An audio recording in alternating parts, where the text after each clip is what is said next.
መንገድኩም ይቕናዕ ዕንቅፋት ካብ ቅድሚኹም ይወገድ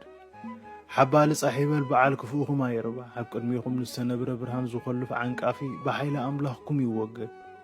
ተሳገሩ ዳ እምበር ኣይትትረፉ ጽባሕናትኩም ያሞ ብሓጎት ጽኑ ሰስኑ መሊስኩም ሰውዱ ንበዓል ዘበለ ካብ ዒንቲ ክጽረግ እሞ ናብታ መዓልቲ ምሕዳስ ይብጽሕኩም ስክፍታኹም ብትብዓት እህታኹም ብእንቃዓ ኩርዓት ይደበስ መዓልቲ ሓጎስኩም ትምጻእ መዋእላውን ይንዋሕ ኣብ ደጌታት ይረሓው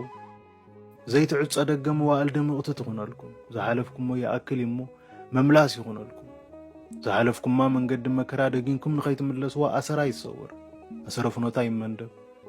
እታ ከም ጥዑም ጸናጽል ንጎም ምውዝ ወጋሕታ ተለምልም ውርሓት እልልታኹም ግና ቀልጢፋ ትበሰር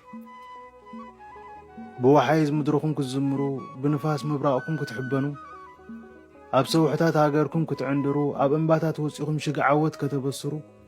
ልብኹም ዝፈቐዶ ዕዳ ንእስነትኩም ሃንሰ መስቀለ ተሓንበለ ክትብሉ ንስኹም ተተኺልኩም ዓንቃፊኹም ክንድልሃጽ ኩምራ ጸገማትኩም ይረገጽ